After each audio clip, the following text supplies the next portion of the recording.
So, sa ating mga Pinoy, sobrang relatable nitong issue na nangyari between Maestra Cal and sa co-star niya. Ito ha, tatanungin ko kayo, sino dito yung may mga jowa na laging sinasabi na busy, pero online siya, tapos makikita mo mabilis siyang mag-like sa ibang mga posts or sa TikTok, ganyan-ganyan. Or, sino dito may mga jowa na may mga katrabaho na ang turing sa jowa mo, alam mo yung parang may special treatment, sobrang bait, binibigyan pa ng kung ano-ano, yung mga ganyang di ba? Tapos minsan palagi pa silang magkatabi kapag meron silang photo op sa office, mga ganyan, di ba? Sinong hindi mo titrigger? Alam mo naman sa kultura nating mga Pilipino, nagiging normal ang pagiging seloso at selosa. Minsan nababalewala, pero alam niyo yung ibig sabihin ng gut feel. Kung naniniwala kayo doon, minsan kasi tama yung maniniwala ka sa guts mo, sa gut feel.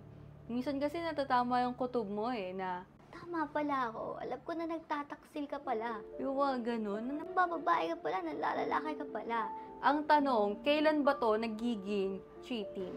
Okay, sige. Quiz time muna tayo. Di ba nagtanong ako kailan ba siya nagiging cheating? So, quiz time muna tayo. Sagutin nyo sa comments ha. Okay, kung cheating ba o hindi. Okay, number 1, cheating o hindi, pa-heart react sa mga IG stories ni crush. Number 2, cheating or hindi, late night convo with workmate, pero work-related daw. Late night convo, no? Yung tipong 12 AM na nagchat-chat pa rin yung jowa mo. Tapos, work-related, pwede namang, kung about work yan, pwede nyo namang pag-usapan yan sa office. Tomorrow na yung working hours, hindi yung abot pa kayo ng 12 AM din. Pero na lang kung yung shift nyo, ang night shift kayo, di ba? Pero kung pang-umaga kayo, pang-umaga jowa nyo, di ba? Kabahan ka natin. Number 3, ito, pinapalitan ng jowa mo yung pangalan nung kausap niya sa contacts ng emoji or ng iba. Minsan kasi, yung katrabaho niya, Annalyn pangalan, pero nakalagay longganisa seller. Yung mga ganun, or kaya emoji lang na kung ano-ano.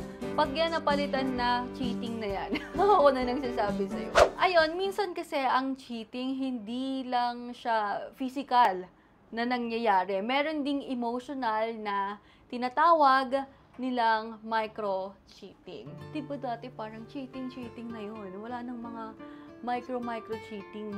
Ang micro-cheating kasi, yung mga small acts na akala mo ay parang harmless lang.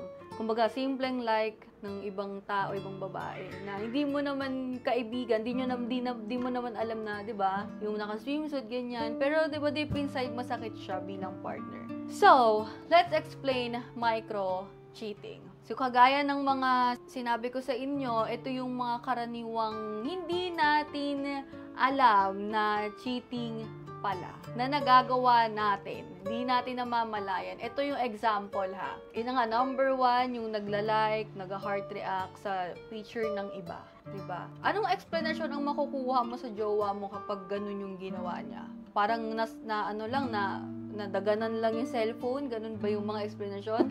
Number 2, sasabihin ng jowa mo sa'yo na, hindi ako uno nag-message dyan. Yung mga ganung bagay. Pero may kita mo ang haba ng conversation. So, anong sense, di ba? Okay, number 3 naman is yung hindi naman kaano-ano ng jowa mo. Pero, isi-save niya yung mga photos. Diba? Pag nakasave na yung photos, yun yung example din ng micro-cheating ha. Na hindi naman niya kamag-anak. Kayo ba, naranasan nyo na ba yung mga ganito? Kasi, feeling ko nagawa ko na rin yan. Joke lang. Eto ha, napag-usapan na natin yung mga micro-cheating na yan. Ngayon naman, how to set boundaries in relationship. So, pinaka-importante ay ang communication sa isang relasyon. So, kailangan pag-usapan nyong dalawang mag-partner o kausapin mo yung partner mo kung ano ba yung nakaka-trigger sa'yo. Hindi kasi siya pwedeng baliwalain na lang Kasi, may kutob ka na. Eto na lang, magsimula ka muna sa kutob. Tapos, kapag yung kutob mo ay nadadagdagan everyday, ng kutob, natatrigger na kailangan mo nang i-open yan sa partner mo. For example, nagsiselos ka sa specific na friend. Yan ha. Mahilig tayo magselos sa mga kaibigan mga babae. Aminin natin, kapwa babae. Diba? Hindi pwedeng tahimik lang kasi hindi ka makakatulog sa gabi. Isipin mo hanggat kahit dumijabs ka, naisip mo pa rin, diba? Ano ba sila? Bakit sila malagi magkausap? Ano bang benefits? Mga ganun, diba? Friends with benefits ba sila? So, ayun. Kailangan pag-usapan yung mabuti kung ano ba yung nakaka-trigger sa'yo. So, ito sa mga magkarelasyon ha, hindi naman lahat ng magkakarelasyon ay pare-pareho ng usapan. So, ang mabibigay ko namang advice is set clear expectations. So, pag-uusapan yung dalawa kung ano ang okay gawin, kung ano ang cheating para sa'yo, kung ano yung below the belt na, kung ano na ba yung mga hindi ka respeto. Kailangan klaro yon between you and your partner. Kasi kung hindi, talagang doon na talaga kayo mamalasin. Ay, hindi mo mamalasin. Doon talaga magkakaroon ng trust issues.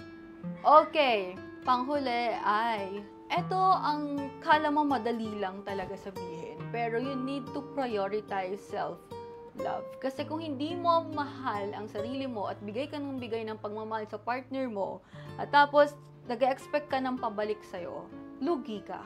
Kailangan mahalin mo rin ang sarili mo. Kasi kung hindi mo mahal ang sarili mo, hahayaan mo lang talaga na lokohin at lokohin ka ng paulit-ulit. Gets mo ba? Ang hirap kaya maging martir sa isang relasyon nang hindi mo alam kung kailan ka ba makakawala. Kahit nasasaktan ka na, ayaw mo pa rin. Ganyan ka ka-martir, day. Ano na, 2024 na, uy. Yan. Siyempre, kung may mga tips pa kayong maibibigay sa mga magkarelasyon, comment down below. At kung meron kayong mga na-experience na nagkaroon kayo ng issues, ayan, tara pag-usapan natin yan. So, ayun, tatapusin ko na itong video na to. And anong take nyo ba sa cheating? Maraming klaseng cheating. Minsan, hindi mo namamalayan na cheating, micro-cheating na pala siya.